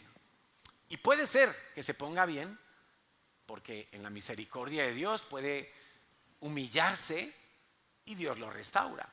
Pero si es solo la parte emocional, la persona llega y oye las predicaciones y allí hay 500 personas adorando a Dios y uno parece que está en una nube y oye una predicación de uno y de otro y habla con uno y sale edificado, pero solo emocionalmente, porque como no tiene lámpara encendida, vuelve a Barcelona y cuando llega por Zaragoza el tren ya no se acuerda de nada. Todas las predicaciones se le olvidaron. Ya empieza el agobio, las facturas, tengo que ir, he discutido con el novio, mi hijo, mi esposo, el trabajo, y ya llega a Barcelona, se baja en Sants del tren de alta velocidad y la cabeza ya está en otro mundo, porque solo fue algo emocional. Y como solo fue algo emocional, le pega un bajonazo las emociones y se queda peor que antes de ir al congreso. Más deprimido, más bajoneado, con menos ganas de Dios. Y uno a veces dice, pero ¿qué ha pasado con esta persona? Si la vi en el congreso de rodillas, yo te serviré, Señor, llévame a las naciones. Y viene aquí. A veces ha pasado que después de venir de un congreso, Gente se ha ido de la iglesia y no ha vuelto al Señor. Y yo digo, pero ¿cómo es posible? Si allí estaban recibiendo toda la riqueza de Dios. Claro, no tenían el Espíritu Santo. Todo se quedó aquí. Todo se quedó en lo emocional. Ay, qué bonito el congreso, qué bonita la alabanza, qué bonitas las canciones, qué bonito es Israel. Y llegan aquí y no tienen aceite, su lámpara se apaga y se van dando tortazos con la vida por todas partes, porque están en tinieblas. Entonces vamos a dejar de un lado lo emocional. Las vírgenes prudentes no son emocionales, son espirituales. Entienden cómo funcionan las cosas de Dios. Se limpian de todas las cosas y se van limpiando todo el tiempo. A mí me asombra, llevo 30 años de vida cristiana, desde el año 92. Y todavía, cuando yo a veces escucho temas de liberación, temas de sanidad interior, temas de limpieza sexual, y yo todavía sigo identificando cosas. Y le doy tantas gracias a Dios. A veces digo, Señor, ¿hasta cuándo dura esto? Hasta que Él vuelva. Toda la vida. Porque así es la vida del cristiano. Vela todo el tiempo y todo el tiempo se está limpiando, todo el tiempo está en una renovación constante. Vamos al versículo 3, Primera de Juan 2, 3. Primera de Juan 2, 3. Y en esto sabemos que le conocemos si guardamos sus mandamientos. El que dice, yo le conozco y no guarda sus mandamientos, es un mentiroso. Y la verdad no está en él. Creo que ese versículo no hace falta explicarlo, ¿no? O sea, se entiende muy bien, es un castellano clarito, ¿verdad? Y en esto sabemos que nosotros conocemos a Dios si guardamos sus mandamientos. El que dice, yo conozco a Dios, pero no guarda sus mandamientos, es un mentiroso. Y la verdad no está en él. Jesucristo no está en él. Es un imprudente, es un insensato, no tiene nada de Dios. Versículo 5. Pero el que guarda su palabra, en este verdaderamente el amor de Dios se ha perfeccionado. Por esto sabemos que estamos en él. El que dice que permanece en él debe andar como él anduvo. La Virgen prudente aplica la palabra de Dios a su vida con sabiduría, porque conoce la palabra, pero tiene al Espíritu Santo. Entonces, sabe cómo practicar la palabra de Dios, sabe cómo poner en orden sus finanzas, sabe cómo tratar con su esposa, con su esposo, sabe cómo edificar el hogar, sabe cómo poner límites a sus hijos. La persona prudente, la que tiene el Espíritu Santo, además de la palabra de Dios, entonces empieza a ver cómo todas las áreas de su vida se van ordenando. Su mundo emocional se va ordenando, se va equilibrando. Ya deja de ser una montaña rusa, empieza a ser una balsa de aceite. Y todo en su vida, su área sexual se empieza a limpiar, empieza a haber un orden. Su forma de hablar, su forma de hacer negocios, su forma de tratar con otros. Toda la palabra de Dios se empieza a aplicar y empieza a haber una vida estable. Me decía en estos días nuestra pastora, estaba hablando con Emma y me dice, Carlos, tus hermanos están mejor que tú o peor que tú. Estábamos hablando en lo económico. Yo digo, mira, en lo económico todos mis hermanos están bien. Tengo 3 hermanos, tienen negocios, tienen buenos trabajos, económicamente están bien. Yo no me puedo quejar, la verdad, porque es que Dios nos bendice mucho, pero yo le decía a Emma, es que si yo cuento el global, honestamente no hay color. Y mis hermanos están todos casados, no se han divorciado, tienen sus hijos, pero yo digo, cuento el global, yo estoy mucho mejor. Porque la palabra de Dios ha ido formando mi vida, conformando mi vida más bien a la voluntad de Dios. Y eso no tiene precio. Eso no tiene, o sea, a nivel de matrimonio, a nivel de paz, a nivel de hogar, a nivel de finanzas, a nivel de sexualidad, a nivel de planes en la vida. Yo digo, es que no hay color. Hasta la salud. que hace poco fui al médico porque llevaba con un dolor de hombros aquí que me duraba todo el verano. Y dije, voy a ir porque no me quiero estar empastillando todos los días. Y voy al médico, el médico más gracioso me toca y me dice, sí, esto está muy duro. Y ya, eso ya lo sé yo. Y no he estudiado medicina. Y me dice, le voy a hacer una radiografía. Y entra en el ordenador y dice, uy, hace usted mucho tiempo que no se hace análisis, ¿eh?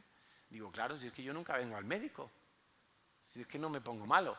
Y si me pongo malo, pues me meto en la cama y ya, un día en la cama y se acabó. Y me mandó análisis de sangre. Y para mi sorpresa está todo casi bien, me ha dicho, ¿no? Sí. Colesterol por ahí un poquito alto, dice. Entonces, en el global, ¿qué hemos hecho nosotros? ¿Qué hemos hecho nosotros para tener una buena vida? Y cuando digo buena vida, no quiero decir de ir todos los días a un restaurante y en verano ir cada año a un país diferente. No, una buena vida es tener a Dios presente en todas las áreas de tu vida. Tener esa estabilidad, esa paz, ese gozo de saber que estás honrando a Dios en todo lo que haces. Y eso es lo más importante. Y me importa un pimiento la opinión de la gente. Cuando nosotros íbamos a servir al Señor, nuestras familias dijeron, ¿para qué os hemos pagado una carrera? Le decían los padres de Natalia, ¿para qué te hemos pagado la carrera de periodismo? Y ahora te vas a dedicar a eso, como si eso fuera. Y Natalia siempre dice, yo soy periodista, yo doy buenas noticias. Mis padres un poco lo mismo, ¿para qué te hemos pagado la carrera de informática? Como ahora no la vas a poder ejercer. Pero ¿qué más me da lo que diga la gente? Yo estoy bien porque estoy en el centro de la voluntad de Dios. Estoy haciendo caso del llamado de Dios. Y eso me hace feliz. No está todo perfecto en el sentido de ausencia de problemas, ni mucho menos, pero eso me hace feliz. Eso me ayuda a enfrentar la vida con una seguridad que otros no tienen. Aplican la palabra de Dios porque la entienden. Las vírgenes prudentes transforman la fe en obediencia. Si no hay obediencia, no hay fe. El que está en tinieblas, la palabra de Dios no le impacta, no le remueve, no le transforma. Solamente es conocimiento que acaba siendo perjudicial. Las personas que no llevan a la práctica la palabra de Dios se convierten en un problema en la iglesia. Porque tú les dices algo y te dicen, ya lo sé, yo eso ya lo sé. Es que tú amas el dinero, sí, ya lo sé, pero no lo saben, porque si realmente lo supieran, harían algo. Tú le dices a alguien, mira, estás perdiendo a tus hijos, no les estás disciplinando. Sí, ya lo sé. No lo saben, porque si lo supieran, estarían accionando la obediencia a lo que dice la palabra de Dios. Entonces, cuando alguien me dice, ya lo sé, yo digo, ya lo sé y no te veo llorar, no te veo quebrantado, no te veo humillado, pidiendo Dios, ayúdame, ya me he dado cuenta del problema, pero ahora quiero hacer lo correcto. Si me dices ya lo sé y no te veo haciendo nada, es que no te has enterado de nada. Todavía no lo sabes. O ves esto, pero el problema es todo el iceberg que está debajo del agua. Versículo 7, vamos a por las últimas 2 o 3 razones o ventajas de las vírgenes prudentes. Primera de Juan 2:7, hermanos, no os escribo mandamiento nuevo, sino el mandamiento antiguo que habéis tenido desde el principio. Este mandamiento antiguo es la palabra que habéis oído desde el principio. Esto en verdad hubiera quedado en el bloque anterior. Sin embargo, os escribo un mandamiento nuevo, que es verdadero en él y en vosotros, porque las tinieblas van pasando y la luz verdadera va alumbrando. El que dice que está en la luz, versículo 9, el que dice que está en la luz y aborrece a su hermano, está todavía en tinieblas. El que ama a su hermano permanece en la luz. O sea, ¿cómo tú puedes saber si estás en la luz? Porque amas a tu hermano. Y en él no hay tropiezo. Dice el 11, pero el que aborrece a su hermano todavía está en tinieblas. Y anda en tinieblas. Y no sabe a dónde va.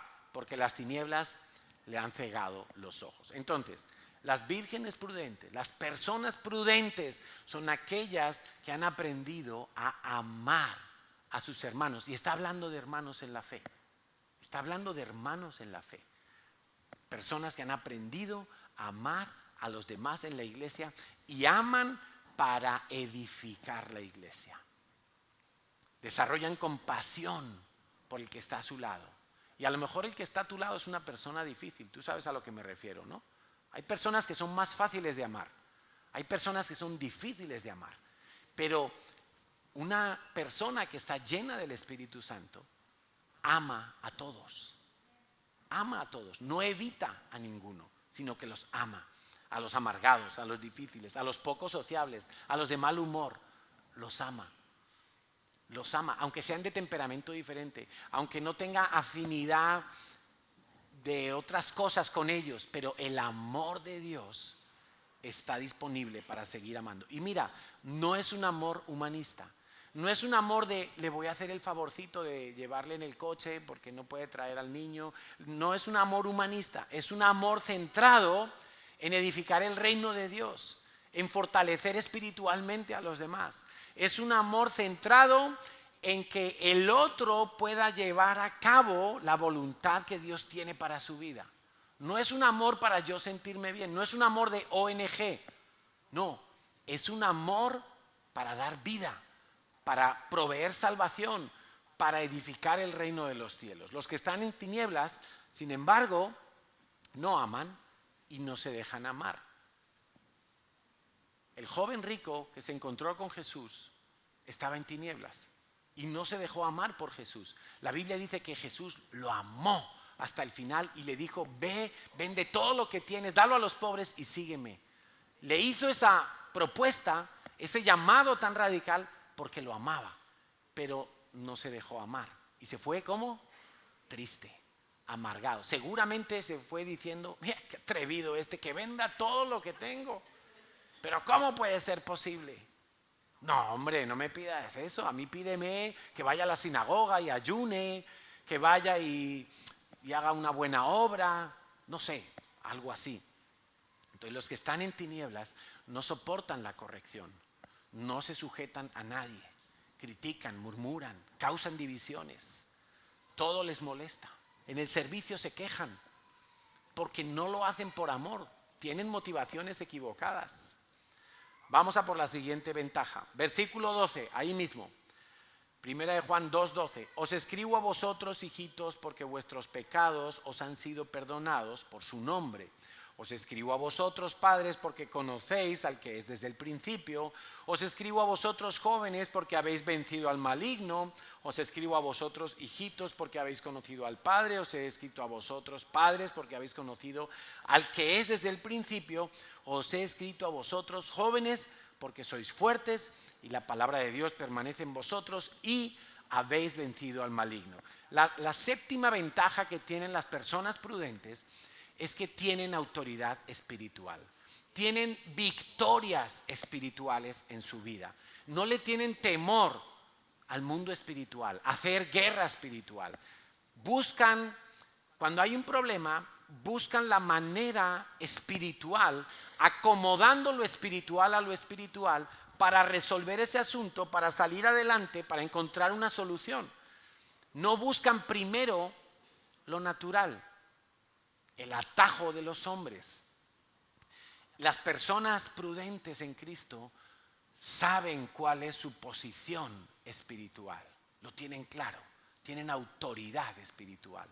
Saben lo que tienen en Cristo, lo que son en Cristo, lo que han sido llamados a proclamar en Cristo, la gloria que van a ver en Cristo, lo tienen claro. Efesios 2:6 dice que estamos sentados en los lugares celestiales con Cristo. ¿Dónde está sentado Cristo? No, ¿dónde está sentado Cristo, dice la Biblia? A la diestra del Padre, es decir, ejecutando el poder de Dios. Eso es la diestra. Y dice que nosotros hemos sido sentados con Cristo en los lugares celestiales. El cristiano espiritual, la virgen prudente, tiene poder de Dios en las circunstancias que está viviendo. Empieza a orar, empieza a discernir espiritualmente las cosas, reprende a los demonios, hace guerra espiritual, hace vallado por su casa. No se pone a leer libros de consejería matrimonial, sino que ora por su matrimonio y entiende en la palabra de Dios cómo tiene que tratar con su esposa, como a vaso más frágil, como a coheredera de la gracia de Dios en Cristo, etcétera, etcétera, etcétera. A mí me asombra, todavía me asombra, y es una de las razones por las que estoy en las redes sociales, para cotillear un poco lo que hacen los demás. Os soy totalmente honesto. Porque yo subo muy pocas cosas. Los que me siguen a mí saben que yo subo pocas cosas a las redes sociales. Pero me asombra ver todavía cuánta psicología barata, porque hay psicología buena, pero hay psicología barata, que se vende en las redes sociales y que muchos aquí, que estáis aquí sentados, todavía estáis ahí, enredados en esa sabiduría del mundo. En lugar de tener aceite, buscar el aceite de Dios y llenar tu vasija para tener la lámpara de Dios encendida todo el tiempo. Porque veo tantas mamarrachadas, que si el esposo, que si la esposa, que si... Y yo digo, pero me asombro, me preocupa. Por eso esta predicación tiene que ser un trompetazo para todos. Y sacudirnos de todas esas cosas que nos restan el aceite que deberíamos estar buscando cada día. Los que están en tinieblas no saben cómo aplicar los principios de Dios. No saben que tienen disponible el poder de Dios para ejecutar la palabra de Dios en sus vidas. Están derrotados espiritualmente hablando. No usan los recursos espirituales. No oran en lenguas, no interceden por sus hijos. Usan otras herramientas diferentes que se pueden usar, pero nunca sin haber usado primero la palabra de Dios y todo el poder que Dios nos ha dado. Dice Zacarías 4:6. Entonces respondió y me habló diciendo, esta palabra de Yahweh es a Zorobabel, que dice que no es con ejército ni con fuerza, sino con el Espíritu Santo. Y los hijos de Dios deberíamos de tomar esta palabra que recibió Zorobabel cuando estaba reconstruyendo los muros de Jerusalén. Y pensó, lo que necesito es mano de obra, lo que necesito es más oficiales y más ayudantes. Y en un momento dado que estaban afligidos porque los enemigos venían a desanimarles, a denunciarles, no vais a poder acabar la obra. Y Dios le tiene que recordar a través del profeta, no es con ejército ni con un ejército de albañiles, no, es con mi espíritu. Si Dios lo ha dicho, Dios lo va a hacer a través de tu vida.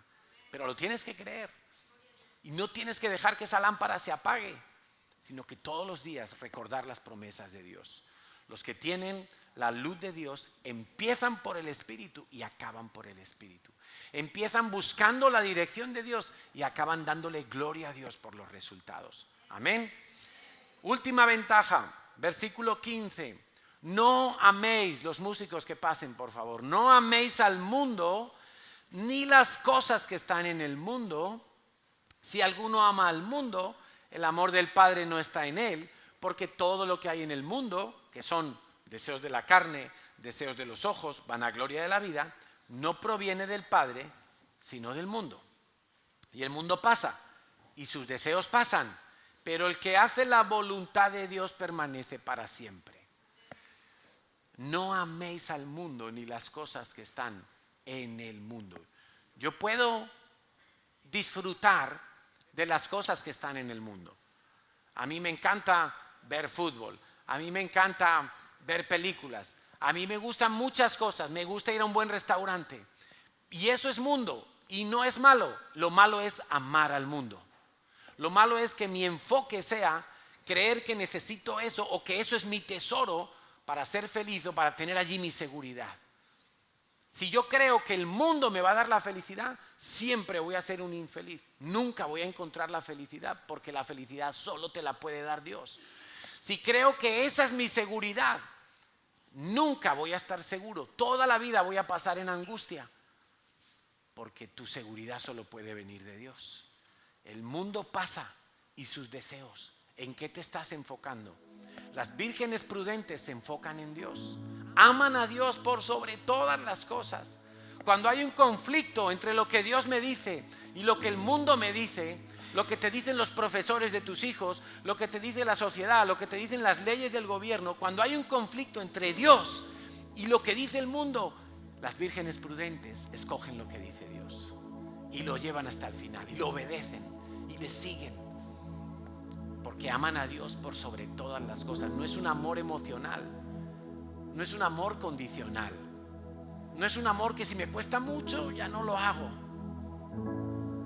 Es un amor por encima de todo, por encima de viento y marea, aunque todo el mundo vaya en contra. Es necesario obedecer a Dios antes que a los hombres.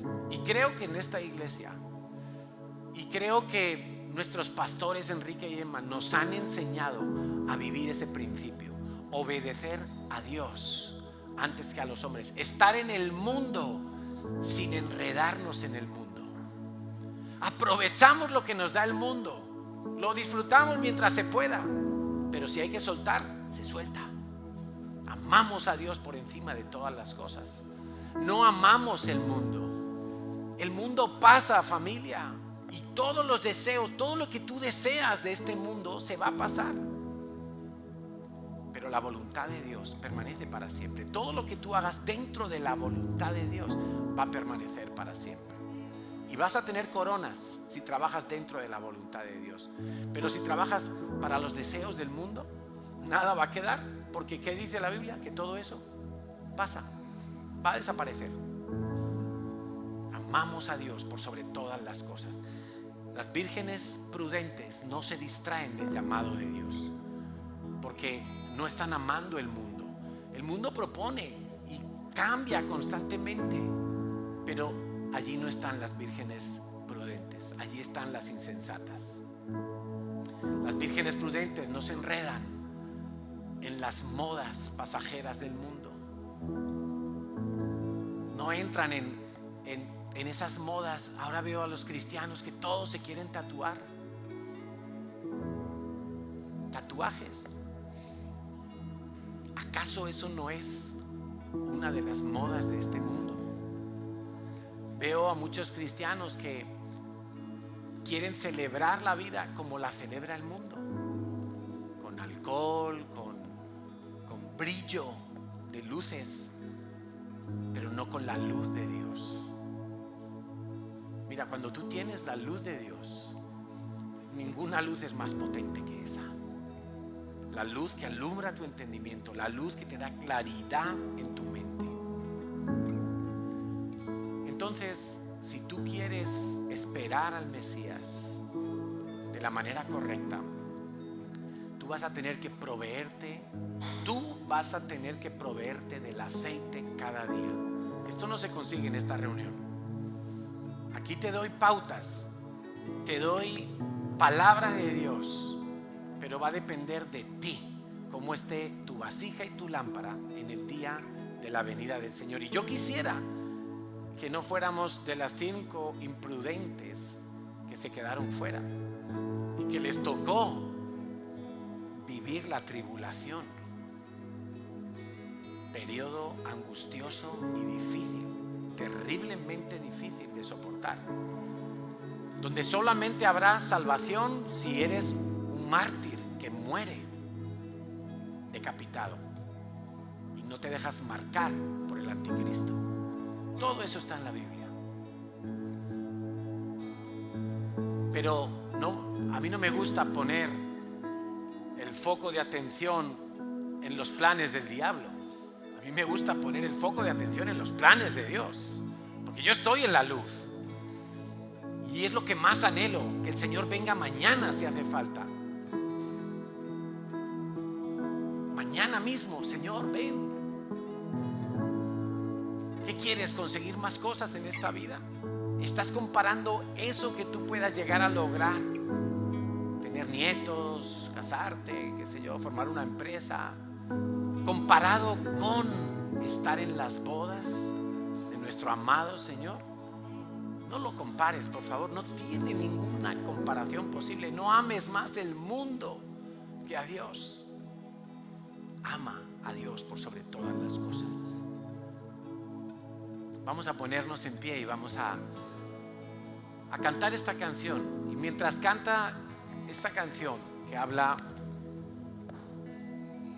de aquella mujer sunamita que invitaba al profeta a su casa cada vez que el profeta pasaba por su ciudad, le decía: ven, mora aquí. Y eso nos lleva a entender el corazón de esa mujer. Esa mujer tenía aceite. Esa mujer había entendido que lo más importante era tener la presencia de Dios. En aquel tiempo la presencia de Dios era tener al profeta en tu casa. Eso era garantía de tener palabra de Dios, tener bendición, tener el favor de Dios. Eso era un privilegio. Hoy en día todos nosotros podemos preparar un lugar para Dios en nuestro corazón. Esta es la vasija que se tiene que llenar de aceite, tu corazón, para que cuando el Señor venga, tu lámpara siga encendida, siga alumbrando, no estés en tinieblas, no te pille por sorpresa, sino que Él te puede identificar porque tengas tu lámpara encendida. Amén. Así es que mientras cantamos esta canción tan hermosa, yo quiero rogarte, suplicarte, por favor, esta misma semana, esta misma noche, mañana cuando te despiertes, dile al Señor como dice esta canción: ven a morar en mi vida, ven a llenar mi corazón una vez más. Señor, no quiero seguir en tinieblas, no quiero darme golpes una y otra vez porque mi lámpara está apagada, está escasa de aceite. Todo lo contrario, Señor. Quiero tener mi lámpara bien encendida. Quiero tener mi lámpara alumbrando en la noche, Señor. Y ciertamente la noche ya está pasando y la luz está llegando, Señor. Visita a cada uno de los que están aquí, los que están allí en Valencia, Señor, quizá en otro lugar escuchando. Señor, que cada uno de nosotros podamos aprovisionarnos de tu lámpara y de tu aceite, Señor. Viniste a mi casa, me visitaste, disfruté de tu presencia, me cautivaste. No quiero que te vayas, Díselo al yo Señor. quiero que te quedes. Y he preparado un aposento para ti, mi amado, mi amado. Yo soy la tsunamita que te dice vive aquí, En tu corazón. mi amado, mi amado. Y todo lo que ves lo he preparado para ti.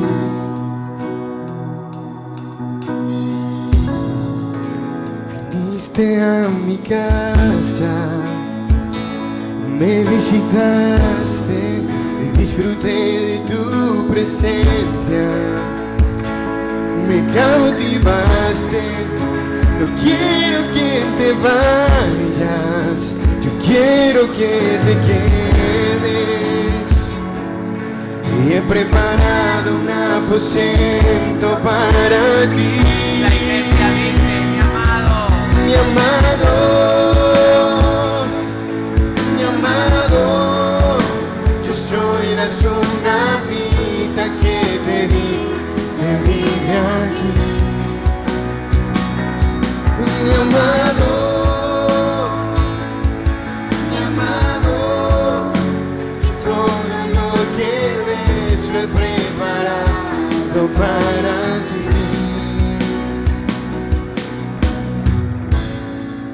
Aquella mujer preparó una habitación, le puso una mesa para que pudiera poner allí su lámpara, el profeta, puso una cama para que pudiera descansar, le preparó alimentos, lo atendió como alguien a quien había que honrar, como alguien de la realeza.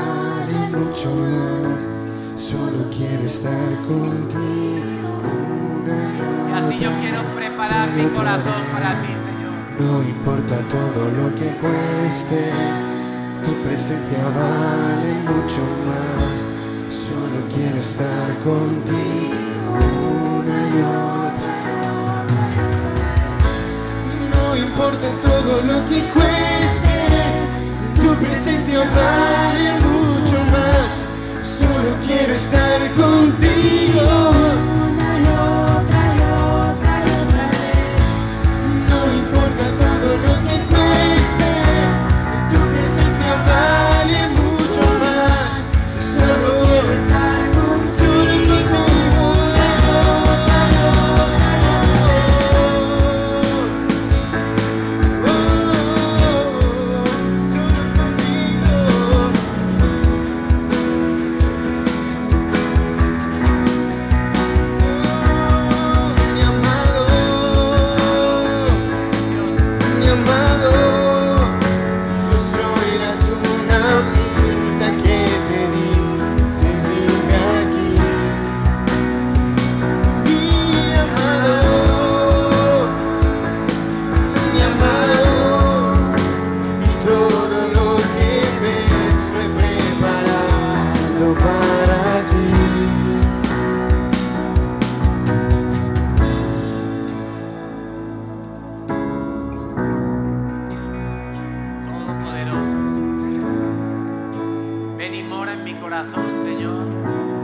Permíteme cada día estar en tu presencia.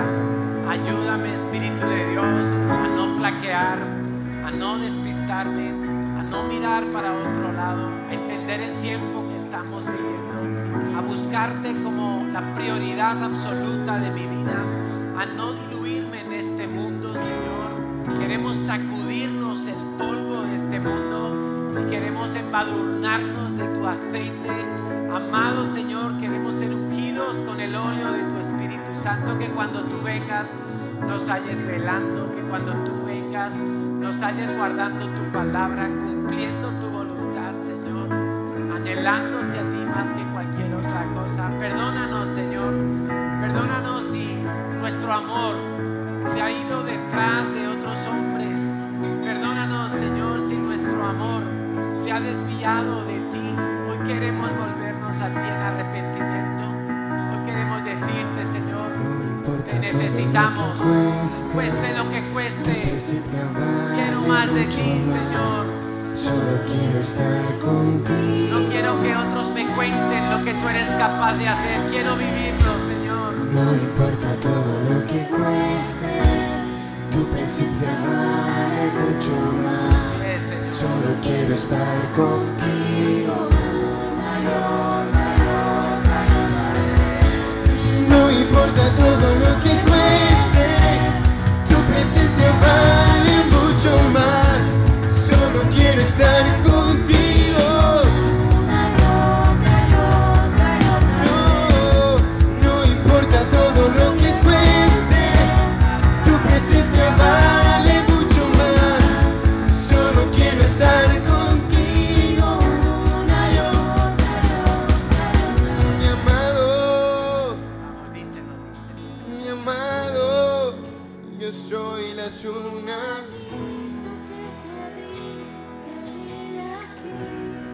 Ven pronto, Señor Jesús. Mi amado, Cuando pases por aquí, Señor, mi amado, quédate conmigo. todo lo que ves fue preparado. Cuando vengo a la iglesia, Señor, veo que otros se conectan contigo. Y a mí me cuesta, Señor, pero quiero experimentarte en mi vida de forma constante. Quiero experimentarte de forma real, Señor. Quiero entender tu palabra. Quiero tener la claridad, la revelación. Quiero entender lo espiritual, Señor. Quiero ser guiado por ti. Quiero que cuando tú vengas me identifiques como uno de tus hijos. Que mi lámpara esté encendida, Señor. Que yo te esté esperando, Señor. Ven, Señor. Ven a mi corazón. Si nunca le has dicho a Cristo Jesús que venga a tu vida, díselo en esta mañana. Señor, quiero que limpies mis pecados para que puedas morar dentro de mí. Señor, límpiame para que puedas morar dentro de mí. Quiero conocerte más y ser lleno de ti hoy y llevar tu amor. Santo, Santo, Dios incomparable, abre tú mis ojos. Quiero conocerte más y ser lleno de ti hoy y llevar tu amor. Señor, y no queremos esta llenura y este deleite para nosotros. Queremos que todos en Barcelona, en Valencia, hasta lo último de la tierra, Señor, queremos que todos sepan que hay un Dios amoroso, misericordioso, justo, paciente, que ha preparado todo para que podamos estar con Él en la eternidad, para ser librados de la ira, del castigo eterno, Señor. Señor, danos la gracia de llevar tu palabra por las calles de nuestra ciudad. Danos la gracia, Señor, de anunciar todo el tiempo a Cristo Jesús. Que nuestras lámparas estén encendidas para que otros vean, para que todos en la casa vean, Señor. Por favor, Señor, ayúdanos a cumplir la gran comisión. No queremos vivir para nosotros mismos. Sabemos que vamos a fallar. Sabemos que no tenemos en nosotros mismos todos los recursos, pero en ti todo es posible, Señor. En ti todas las victorias son posibles. En ti toda la riqueza, todo el don, toda fuerza, toda capacidad ha sido dada sobrenaturalmente para cumplir la gran comisión, Señor. Hoy te pido que llenes las vasijas, que llenes estos corazones, Señor, con tu aceite precioso, para que todos tus hijos en este lugar puedan ser como aquellas 5 vírgenes que en el día que vino el esposo entraron dichosas a las bodas del Cordero, Señor, y allí estuvieron con el novio para toda la eternidad. Amén, Señor, amén, y así sea, Dios.